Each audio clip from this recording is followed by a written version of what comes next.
എടി സുമിത്ര, ഇങ്ങോട്ടൊന്ന് പാടി ഇങ്ങോട്ട്. നിങ്ങൾ എന്താ അമ്പലത്തിൽ നിന്ന് നേരത്തെ പോന്നെ? അമ്പലത്തിലെ കാര്യങ്ങളൊക്കെ മുറ പോലെ അവിടെ നടന്നത്. അച്ഛൻ എവിടെടി? അച്ഛൻ അവിടെ മരുന്ന് കൂട്ടോ? അച്ഛൻ ഈ സമയത്ത് മരുന്നും കൂട്ടി കുറച്ചോണ്ടിരുന്നേക്കണ. അച്ഛാ, അച്ഛാ, നിങ്ങളെ ഞെട്ടാൻ പോകുന്നൊരു വാർത്ത പറയാൻ പോകും. നിങ്ങൾ കമ്മിറ്റിന്ന് പിരിച്ചു വിട്ടാ?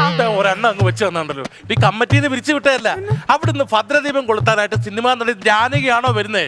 അപ്പൊ സെക്രട്ടറിയുടെ വീടായ എന്റെ വീട് ഇവിടെ അടുത്താന്ന് പറഞ്ഞപ്പോ നമ്മുടെ വീട്ടിലേക്ക് വരാമെന്ന് പറഞ്ഞത്. നിങ്ങൾ എന്ത് പണിയാ കാണിച്ചത്? ഈ വീട് കിടക്കണ കണ്ട് എന്ത് വൃത്തിയല്ലേ?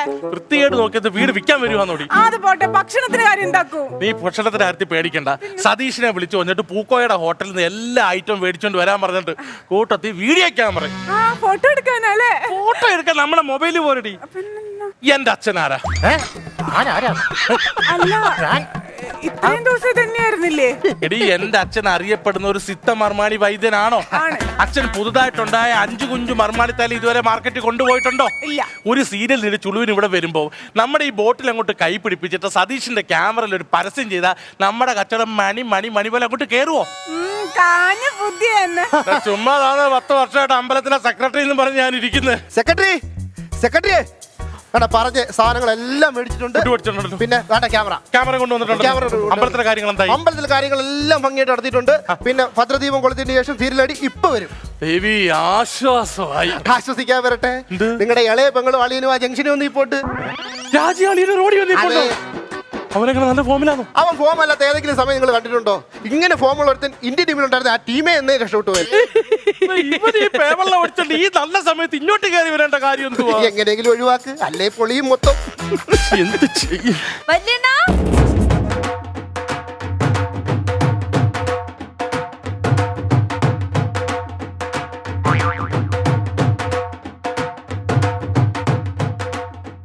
അയ്യോ, അളിയാ, എന്തുകൊണ്ട് വിശേഷം? കുഴപ്പമില്ല, ഉത്സവമൊക്കെ അല്ലേ ഇങ്ങനെ പോകുന്നു. ഉത്സവമായിട്ട് അളിയോ എന്നെ ഒരു വിളി വിളിച്ചില്ലല്ലോ. അല്ല, പെങ്ങളെ വിളിച്ചല്ലോ, അപ്പൊ പെങ്ങളെ ഒറ്റ വിളിക്കാത്ത അളിയാല് വരാമല്ലോ. അതെ, പെങ്ങളെ വിളിക്കും. അപ്പൊ ഉത്സവം കൊടിയേറി. 10 ദിവസം കഴിയുമ്പോ കൊടി ഇറങ്ങും.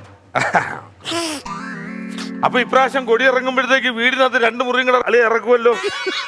എന്തൊരു വർത്താനം അളി അങ്ങനെ പറഞ്ഞേ? എന്താ ആ വർത്താനം? അല്ല, കഴിഞ്ഞ പ്രാവശ്യം ഉത്സവം കഴിഞ്ഞപ്പോഴാണ് അളിയൻ വീട് പുതുക്കി പണിഞ്ഞതും ഇവിടെ തറയോട് ചെയ്തതും. ഈ വീട്ടുമുറ്റത്തിൽ അമ്പലത്തിലെ ആൾക്കാർ പോവാ, വല്ലവരും കേട്ട നാണക്കേടാണ്. ആവശ്യമില്ലാത്ത കാര്യം പറഞ്ഞുണ്ടാക്കാൻ നിൽക്കല്ലേ. അയ്യോ, നാണമുള്ള ഒരാളായിരുന്നെങ്കിൽ പിന്നെയും പറയാം. അമ്പലത്തിൽ ഉത്സവമായിട്ട് ഞാനും തന്നില്ലെന്ന് വേണ്ട, ഇത് അമ്പലത്തിന് വേണ്ടി. അളിയ, അമ്പലത്തിലേക്കുള്ളത് അമ്പലത്തിലെ വഞ്ചി വേണം കൊണ്ടിടാൻ. അല്ലയാ, അത് വഞ്ചിയിലിട്ടാലും അത് നേരെ ഇവിടെ തന്നെയല്ലേ വരുന്നേ. അതുകൊണ്ട് ഞാൻ ഡയറക്റ്റ് ഇവിടെ ഏൽപ്പിച്ചതേ ഉള്ളൂ. നല്ലൊരു ദിവസമായിട്ട് എന്നെ കൊണ്ട് ചൊറിയുന്ന വർത്താനം പറയിക്കരുത് കേട്ടല്ലോ. സുമിത്രേ, ഗൗരവം ദാരിയിരിക്കുന്നത് നാഷണൽ പെർമിറ്റ് ലോറിയുടെ താഴെ ചങ്ങലയിൽ കെട്ടിവെച്ചപ്പോ രൂപോ ഒന്നുമില്ല മർമാണി. ഇപ്പൊ ആൾക്കാരെ പറ്റിപ്പൊന്നുമില്ലേ? ആൾക്കാരെ പറ്റിപ്പോ എങ്ങനെ പറഞ്ഞ? അല്ല, ഈ വൈദ്യശാസ്ത്രം എന്നൊക്കെ പറഞ്ഞുകൊണ്ട് അവിടെ ഇവിടെയൊക്കെ ഉള്ള കാടും പടലും ഒക്കെ വെട്ടി കഷായം ഉണ്ടാക്കി കൊടുക്കുന്ന ഒരു ഏർപ്പാടുണ്ടല്ലോ നിങ്ങൾക്ക്. നീ എന്നെ അങ്ങനെ കൊച്ചാക്കൊന്നും വേണ്ട. ഞാൻ വൈദ്യശാസ്ത്രം അരച്ച് വിലക്ക് കുടിച്ച ആളാണ്, അറിയാവോ? എപ്പോഴും പറയുമല്ലോ ഈ വൈദ്യശാസ്ത്രം ഒക്കെ പഠിച്ചെന്ന്. നിങ്ങൾ വൈദ്യശാസ്ത്രം പഠിച്ചിട്ടുള്ള തെളിവിന് വേണ്ടി വൈദ്യശാസ്ത്രത്തിലെ എന്തെങ്കിലും ഒരു കാര്യം നിങ്ങൾക്ക് പറയാൻ പറ്റുമോ? പറഞ്ഞു തരാം.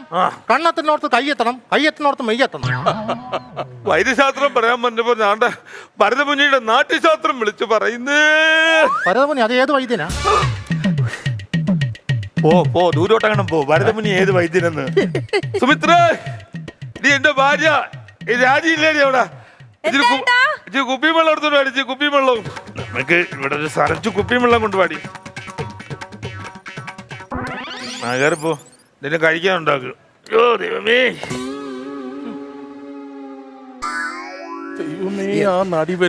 കണ്ടോ എന്തേലും പറഞ്ഞ് ഒഴിവാക്കാൻ നടി ഇപ്പൊ വന്നു കയറി അവരിറങ്ങി പോവും. സുമിത്രേ, ഇടി രാജി, എന്താ ഇടി നല്ലൊരു ദിവസമായിട്ട് മുറ്റത്ത് വന്നിരുന്ന കള്ളു. നീ എന്തൊരു പണിയാടി കാണിച്ച് അങ്ങനത്തെ ഇവിടുന്ന് കള്ളു കുടിക്കല്. എഴുന്നേറ്റ് എങ്ങോട്ടെങ്കിലും പാമ്പറ. അയ്യോ, അത് ഞാൻ പറഞ്ഞിട്ടേട്ടാ. എന്തിന്? ഉത്സവല്ലേ, ഉത്സവ പറമ്പിൽ പോയി കള്ളു കുടിച്ച് വഴക്കുണ്ടാക്കി പിന്നെ പോലീസ് കേസായ ആകെ പ്രശ്നമാവും. ഞാൻ പറഞ്ഞ് കുടിക്കാൻ തോന്നുമ്പോ വീട്ടിൽ വാങ്ങിക്കൊണ്ട് വെച്ച് കുടിച്ചാ മതി. അതാവുമ്പോ ഒരു പ്രശ്നമില്ല. നമ്മുടെ കണ്ണു മുന്നിൽ തന്നെ ഉണ്ടല്ലോ ചേട്ടാ. എടി എന്നത്തെ പോലല്ല ഇന്ന് ഇവിടുന്ന് കഴിക്കാൻ പറ്റത്തില്ല. അതെന്താ? എടി ഇന്ന് ഭദ്രദീപം കൊളുത്താൻ വരുന്ന സിനിമ നടി ഇങ്ങോട്ട് വരുന്നുണ്ട്. അവര് വരുമ്പോ ഇങ്ങനെ ഈ മുറ്റത്തിരുന്ന് കഴിക്കുന്നതിന് എന്ത് മര്യാദ കേടാ. പൊട്ട സഹോദരി കാല് പിടിക്കാൻ വിട്. ചെല്ലേടി, നിന്റെ ചേട്ടൻ കാല് പിടിക്കുന്നില്ലേ? പല്ല്. ഓ, ചേട്ടാ എടി തൊട്ടിലാക്കാൻ നെയ്യിൽ എടുത്തോണ്ട് വാടി. കൊണ്ടുവരാം. ഉത്സവല്ലേ? ആ. അമ്പലത്തിൽ പോണില്ലേ? അമ്പലത്തിൽ പോയി ശരിയാവില്ല. എന്താ? ഈ അമ്പലത്തിൽ പോയി കഴിഞ്ഞാൽ വീണ്ടും ഞാൻ ഷെയർ ഇടും. ഷെയർ ഇട്ട് അങ്ങനെ തുടർന്ന് പോകും. ഇന്ന് കൊടിയേറ്റിയതേ ഉള്ളൂ. പിന്നെ കൊടി ഇറങ്ങണം എനിക്ക് ബോധം വീഴണമെങ്കിൽ. അതുകൊണ്ട് നീ പറഞ്ഞ മോനുകൾ എന്റെ പുണ്യ പെണ്ണുപിള്ള പറഞ്ഞതുപോലെ ഞാൻ എങ്ങോട്ടും പോവില്ല. വീട്ടുമുറ്റത്തിരുന്ന് കുടിക്കാനുള്ള സ്വാതന്ത്ര്യം തന്നാ മതി. അടിയനെ ഇവിടെ കിടന്ന് എന്ത് വേണേലും കാണിക്കാം. ഉത്സവം പ്രമാണിച്ച് ജെബി നല്ല 1 തരം ചെത്തുകളുമായിട്ട് അമ്പലക്കുളക്കടവിൽ കാണും. എന്ന് 2 ലിറ്റർ മേടിച്ചോ, പൈസ ഞാൻ കൊടുത്തോളാം. ഞാൻ പറഞ്ഞത് പറഞ്ഞാൽ മതി. അതെ, ഈ അളിയൻ എനിക്ക് വെള്ളം അടിക്കാൻ എന്നെ നിർബന്ധിച്ച് പറഞ്ഞു വിടണമെങ്കിൽ ഇവിടെ എന്തെങ്കിലുമൊക്കെ സംഭവിക്കുകയായിരിക്കും. അതിൽ ഞാൻ ഉൾപ്പെടാൻ പാടില്ല. മാറ്റർ പറ, എന്താണ് ഇവിടെ സംഭവിക്കാൻ പോണേ? അതെ ചേട്ടാ, നമ്മുടെ അമ്പലത്തിൽ ഉത്സവല്ലേ? അപ്പം സിനിമാ നടി വരുന്നില്ലേ? നമ്മുടെ അമ്പലത്തിലെ സെക്രട്ടറി ആണല്ലോ ചേട്ടൻ. അപ്പൊ സിനിമാ നടി നമ്മളെ വീട്ടിലും വരുന്നുണ്ട് ചേട്ടാ. ഓക്കെ, അപ്പൊ സിനിമാ നടി വരുമ്പോ ഞാൻ ഇവിടെ നിൽക്കാൻ പാടില്ല. ചുമ്മാ അല്ല, ചെത്തുകളിൽ കുടിപ്പിക്കാൻ അളിയനൊരു തോന്നല് വന്നത് എനിക്കല്ലേ? അളിയൻ നിൽക്കുന്നത് കൊണ്ടുള്ള പ്രശ്നം മാത്രമല്ല, പിന്നെ നമ്മുടെ അച്ഛന്റെ പുറത്തിറങ്ങാൻ പോകുന്ന 5 കുഞ്ച മർമാണി തൈലം ഉണ്ടല്ലോ, അതിന്റെ പരിസരം ചെളുവിന് നടിയെ കൊണ്ട് വീഡിയോ ഷൂട്ട് ചെയ്യാനൊരു പരിപാടിയുണ്ട്. കാര്യം ഇത് വിറ്റ് 10 പൈസ കിട്ടി കഴിഞ്ഞാൽ നാളെ രാവിലെ അളിയെ ചറ ചൊറിഞ്ഞിട്ട് വണ്ടിക്കൂലിയൊക്കെ മാറി തരണോ? ചുരുക്കം പറഞ്ഞാൽ 10 ലക്ഷം രൂപയ്ക്ക് ഭദ്രദീപം കൊളുത്താൻ വേണ്ടി സിനിമാ നടി അവിടെ വരുത്തിച്ചിട്ട് നൈസായിട്ട് നീ സെക്രട്ടറിയുടെ വീട്ടിൽ കൊണ്ടുവന്ന് നിന്റെ അച്ഛന്റെ മർമാണി തൈലത്തിന്റെ പരസ്യം കൂടെ ഉണ്ടാക്കുവാണല്ലേ? ഇതൊന്നും കാൽക്കുലേറ്റ് ചെയ്തല്ല. അറിയാതെ പോലും ഇവൻ മേടിച്ചു തരുന്നതിന് മുട്ടായി നമ്മുടെ കുഞ്ഞിന് കൊടുക്കല്ലേ? മനസ്സിലായല്ലോ? ഇന്ന് മുതലേട്ടാ പിടി. സിനിമാ നടി ഇവിടെ പോയിട്ട് വരുന്നത് വരെ ഞാൻ മദ്യപാനമില്ല. ഈ രായന്റെ വാക്കാണ്. പോരെ മതി. ഞാനിനി അളിയെന്ത് പറയെടുക്കാൻ പോന്ന? പറയെടുക്കാൻ പോണില്ല. ഡീസന്റ് ആയി കഴിഞ്ഞാൽ ഇങ്ങനെ മുണ്ടെടുക്കാം. വായിന്ന് ഒരു അനക്ഷരം വിടാൻ നീ നോക്കിക്കോളാം. നിന്റെ ഉത്തരവാദിത്വം. എന്റെ ചേട്ടന്റെ വായിന്ന് കമാന്നൊരു അക്ഷരം മിണ്ടൂല. സെക്രട്ടറി ആ സിനിമയുടെ കാർ വന്നേ. കാർ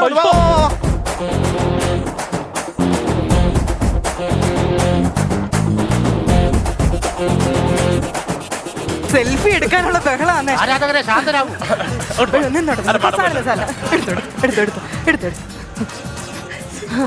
അതെ, എന്റെ വീട്ടിലേക്കല്ലേ, കുറച്ചു നേരം ഞങ്ങൾക്ക് വിട്ടു തരൂ പ്ലീസ് പ്ലീസ്. ഇവനത് ഇതാണ് വീട്.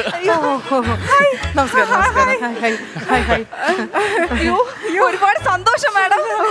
ഞങ്ങളുടെ ഭാഗ്യം. നമ്മുടെ ഈ കൊച്ചു വീട്ടിൽ മാഡം വന്നല്ലോ. അയ്യോ, അങ്ങനെയൊന്നുമില്ല, നമ്മളെല്ലാരും മനുഷ്യരല്ലേ. അതെ, ഞാൻ എന്റെ കുടുംബാംഗങ്ങളൊക്കെ ഒന്ന് പരിചയപ്പെടുത്താം. ഇതെന്റെ ഭാര്യ സുമിത്ര. ഇത് ഇളയ സഹോദരി രാജി. മൂത്രാളെ കോട്ടയത്ത്. അവർ രാത്രി ട്രെയിനകത്ത് ഞെത്തും. അത് എന്റെ അച്ഛൻ. ഓ അച്ഛാ, നമസ്കാരം. ഇത് എന്റെ പ്രിയ സുഹൃത്ത് സതീഷ്, യൂട്യൂബറാ. ആ ചേട്ടനെ പരിചയപ്പെടുത്തിയില്ലല്ലോ. അയ്യോ, വിട്ടുപോയി കേട്ടോ. മനഃപൂർവ്വം വിട്ടുപോകേണ്ടതാവേ. എന്നെ ഞാൻ തന്നെ അങ്ങ് പരിചയപ്പെടുത്താം. എന്നെ മനഃപൂർവ്വം വിട്ടുപോയ അവന്റെ സ്വന്തം അളിയൻ, അതായത് ഈ നിൽക്കുന്ന ഇവരുടെ ഭർത്താവാണ്. ഞാനൊന്ന് കണ്ടോട്ടെ 2 മിനിറ്റ്. സെൽഫി ഒന്നും വേണ്ട, നമുക്ക് ഫോണൊന്നുമില്ല.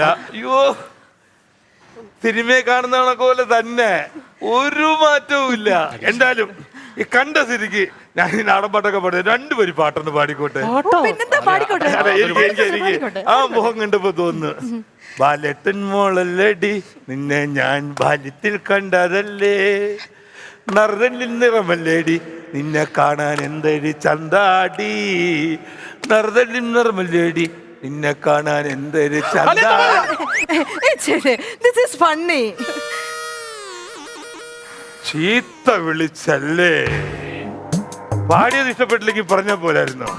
ചീത്ത വിളിക്കേണ്ട കാര്യമുണ്ടോ? ചേട്ടാ, ചീത്ത വിളിച്ചല്ല, തമാശയാണെന്ന് പറഞ്ഞത്. അങ്ങനെ ഞാൻ വിചാരിച്ചിട്ട് പാട്ട് കേൾക്കാത്തോണ്ട് പേരില് നിർത്തിക്കൊണ്ട് പറയല്ല, ഞാൻ മോടെ ഒരു ഫാനാ. മോടെ സിനിമ എപ്പോ ഇറങ്ങിയാലും അപ്പൊ അവൻ എന്നെ കൊണ്ട് കാണിക്കും. അയ്യോ, ഭയങ്കര ഇഷ്ടമാണ്. നീർമാതളം പൂത്തപ്പൂൾ എന്ന് പറയുന്ന കുറഞ്ഞത് അടി എത്താടി 15 തവണ ഞാൻ കണ്ടിട്ടുണ്ട്, അറിയാവോ? അതെന്തിനാന്നേ? ഒറ്റ തവണ കണ്ട കഥ മനസ്സിലാവൂലേ? അതല്ല, മാഡത്തിനുള്ള ഇഷ്ടം കൊണ്ട് സിനിമയോടുള്ള അഭിനിവേശം കൊണ്ട് വീണ്ടും വീണ്ടും വീണ്ടും കണ്ടു. അയ്യോ, അതൊക്കെ വെറും ഭ്രാന്താ. ഞാനും ഡയറക്ടറും തന്നെ 2 പ്രാവശ്യം കണ്ടിട്ടുള്ളൂ. അപ്പൊ തന്നെ ഞങ്ങക്ക് ബോറടിച്ചു. ആ സിനിമ ആണെങ്കിൽ അധികം ഓടിയിട്ടില്ല. പുള്ളി കൈ ചീറ്റിപ്പോയി. അച്ഛൻ ഇങ്ങനെ നിക്കുന്ന നോക്കണ്ട. അച്ഛൻ ഒരു വൈദ്യനാ. അതെ, ആ ഈ നാട്ടിൽ അറിയപ്പെടുന്ന ഒരു സിദ്ധമർമാണിയാണ്. ഇവിടെ കവല വരെ 10 മണി വരെ ക്യൂ ആണ്. അതെ, അച്ഛൻ ചികിത്സിക്കാത്ത ആൾക്കാരില്ല. മുട്ടുവേദന, കാലുവേദന, തലവേദന തൊട്ടാ മതി, അപ്പം മാറും. അതെ, അതെ. തലവേദനയാന്നേ പുള്ളി. മോളെ, എന്തോ ഞാൻ എന്നെ തന്നെ പൊക്കി പറയല്ല. ഇപ്പം എൻ്റെ അടുത്ത് വരുന്ന നടുവേദനയും കാലുമുട്ടോ വേദനയൊക്കെ ആയിട്ട് എൻ്റെ അടുത്ത് വരുന്ന ആള് ദേ ഇങ്ങനെ വന്നിട്ട് ഇങ്ങനെ ഇരിക്കും. പക്ഷെ ഞാനൊരു കിടത്തി ചികിത്സ കഴിഞ്ഞു കഴിഞ്ഞാൽ ദേ ഇങ്ങനെ ഇരിക്കും. അതാ അത് പറഞ്ഞത് ശരിയാണ്. കാരണം ഇവിടെ യൂറോപ്യൻ ക്ലോസറ്റ് അല്ല, സാധയാണ്. അപ്പൊ ആരാണെങ്കിലും ഇങ്ങനെ ഇരുന്ന് പോകും. അച്ഛൻ സിദ്ധമർമാണിയാണെന്ന് പറഞ്ഞല്ലോ. അച്ഛൻ മെനഞ്ഞാന്നൊരു പുതിയൊരു 5 കുഞ്ച മർമാണി തൈലം കണ്ടുപിടിച്ചു. അപ്പൊ അത് ഇതുവരെ അങ്ങോട്ട് മാർക്കറ്റിലോട്ട് ഇറക്കിയില്ല. അപ്പൊ എന്തായാലും മാഡം ഇവിടെ വന്ന സ്ഥിതിക്ക് ആ തൈലക്കുപ്പിഞ്ഞെടുത്തേ. ഈ തൈലക്കുപ്പി ഇങ്ങനെ കൈവച്ചിട്ട് ഞാൻ ഉപയോഗിക്കുന്ന എന്നൊരു ചെറിയ വീഡിയോ നമുക്ക് കിട്ടിക്കഴിഞ്ഞാൽ നമുക്കത് മാർക്കറ്റ് ചെയ്ത് 10 പൈസ ഉണ്ടാക്കാൻ. ഇതൊരിക്കലും ആഴത്തിനെ വെച്ച കണക്കൂട്ട് ചെയ്തതെല്ലാം നിമിത്തമാണ്. അതെന്താന്നറിയോ ചേട്ടാ, ഞാനൊരു പ്രോഡക്റ്റ് യൂസ് ചെയ്യാതെ ഞാൻ അങ്ങനെ ആഡ് കൊടുക്കാറില്ല. അതുകൊണ്ട് അതാണ് അന്തസ്. അതെ അതെ. അയ്യോ മേഡം, ഈ കുഞ്ഞുങ്ങളെ നാപ്കിന്റെ പരസ്യത്തിന് മേഡം അല്ലേ അഭിനയിച്ചത്? അതെ, കണ്ടായിരുന്നോ? നനവടിക്കില്ല, കുഞ്ഞുങ്ങൾക്ക് നന്നായി ഉറങ്ങാം. അതെ അതെ, ഞാൻ തന്നെയായിരുന്നു. അത് മേഡം ഉപയോഗിച്ചിട്ടാണോ പരസ്യം ചെയ്തത്? അല്ല, അപ്പോഴാ ഇതും അതുപോലെ ഒന്ന് പരസ്യം ചെയ്ത് ഇവിടെ വന്ന സ്ഥിതിക്ക് ഞാൻ പറയുന്ന ഡയലോഗ് ഒന്ന് വീഡിയോക്ക് വേണ്ടി 1 പ്രാവശ്യം പറഞ്ഞാൽ മതി. അല്ല, അത് ഞാനങ്ങനെ ചെയ്യാറില്ല. ഇന്നോ നാളെയോ എന്ന് പറഞ്ഞിരിക്കുന്ന മനുഷ്യന്റെ അവസാനത്തെ ആഗ്രഹമല്ലേ, എന്താ സാധിച്ചു കൊടുത്ത ഡയലോഗ് പറഞ്ഞു കൊച്ചിന്. ഡയലോഗ് ഒന്ന് ഡയലോഗ് ഇതിങ്ങനെ കൈ പിടിച്ചിട്ട് ഷൂട്ട് സമയത്ത് നടുവേദന വന്നാൽ ഭയങ്കര വിഷമമാകും. അയ്യോ, എവിടെയോ കേട്ട് പരിചയമുണ്ടല്ലോടാ. കണ്ടുപിടിച്ചത് ചുമ്മാ രാഹുൽ ദ്രാവിഡിനെ കൊണ്ട് പറയിപ്പിക്കണ ആ പരസ്യം പോലെ ഇരിക്കുന്നത്. ഇവിടെ സ്വന്തമായിട്ട് 2 ഡയലോഗ് എങ്കിലും എഴുതി ഉണ്ടാക്കണ. കൊച്ചെ, ഞാനൊരു കാര്യം പറയാം. കൊച്ചിനോടുള്ള ആരാധന കൊണ്ട് പറയാണ്, ഇത് ഉടായ്പ് സാധനമൊക്കെ ആയിരിക്കും. ഇങ്ങനെ എനിക്ക് ഒത്തും വിശ്വാസമില്ല. ഇയാള് നേരത്തെ 3 പ്രാവശ്യം അടി കൊണ്ടതാണ്. അതുകൊണ്ട് നല്ല സിനിമകളൊക്കെ ചെയ്യുന്ന നല്ല ഭാവിയുള്ള കൊച്ചാണ്. അതുകൊണ്ട് ഈ കാര്യത്തിൽ നിന്ന് വിട്ടുപോകണമായിരിക്കും ഏറ്റവും മോശക്കാരനാണ്. ഈ വീട്ടിൽ 4-5 പേര് ഇങ്ങനെ വന്നിരിക്കോ? എവിടെ നോക്ക്, എന്ന് ഇതേപോലെ 4-5 പേര് ഇവിടെ വന്നിരിക്കും ഇങ്ങനെ മരുന്നിന് വേണ്ടിയിട്ട്. ഒരു കാണിച്ച് നാളെയും വന്ന് നോക്ക്, മറ്റന്നാളും വന്ന് നോക്ക്, അതിന്റെ പിറ്റേന്ന് വന്ന് നോക്ക്. എല്ലാ ദിവസം കാണും. ഈ 4 പേര് സ്ഥിരമായിട്ട് കാണും. കാരണം എന്തുകൊണ്ടാണ്? 150 രൂപയും പൊരിച്ചമീനും കൂട്ടി ഒരു ഊടും കൊടുത്ത് 4 പേരെ ഇവന്മാര് നിർത്തിയിരിക്കുന്നതാ. അറിയാമോ? വരുന്നവരടുത്ത് പറയും എന്റെ നടുവേദന പോയി, എന്റെ കാലുവേദന പോയി, അങ്ങനെ പരസ്യം പറയാം. നമ്മൾ തുടിക്കണ മുമ്പിലൊക്കെ പ്രതിമയെ നിർത്തത്തില്ലേ, അതേപോലെ നിർത്തിയിരിക്കുന്ന ടീംസുകളാ. അതുകൊണ്ട് കൊച്ചെ ഉടായ്പില്ലാതെ പെടല്ലേ, ഞാൻ പറഞ്ഞു.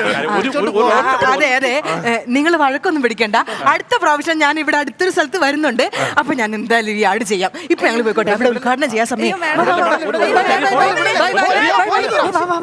അതാണ് ആ കൊച്ചിന് അതിന്റേതായ ഉത്തരവാദിത്വം ഉണ്ട്. അതാണ് പറയുന്നത്. സെക്രട്ടറി എന്ത് പണി? അവരെ ഇവിടെ കൊണ്ടുവന്ന ഒരു പരസ്യം എടുക്കാൻ നല്ലൊരു ഗോൾഡൻ ചാൻസ് കൊടുത്തിട്ട്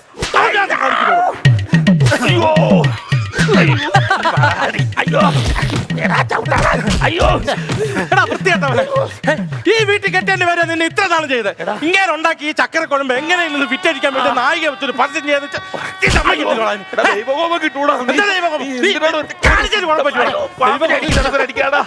പാമ്പിനെ അടിക്കുന്ന നടക്കൂല അടിക്കാടാ, പാമ്പിനെ അടിക്കുന്ന നടക്കൂല അടിക്കാടാ.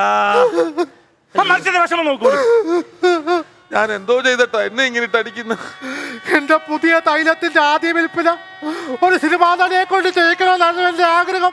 ഈ മഹാഭാവി എല്ലാം നശിപ്പിച്ചല്ലോ.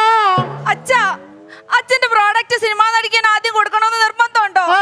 അതെനിക്ക് തന്നൂടെ? തൈലം ഈ മനുഷ്യനെ തേച്ചൊന്ന് നൂത്തെടുക്കാൻ വേണ്ടിട്ട് അച്ഛാ. വേണമെങ്കിൽ 10 തല്ലും കൂടെ അവന്മാരടുത്ത് എന്നോട് തല്ലിക്കോളാൻ പറ. എന്നാലും നിന്റെ ഈ അച്ഛന്റെ ഉടായ്പ് തൈലം എടുത്ത് എന്റെ ദേഹത്ത് വരട്ടി എന്റെ ജീവിതം കുട്ടിച്ചോറാക്കല്ലേ.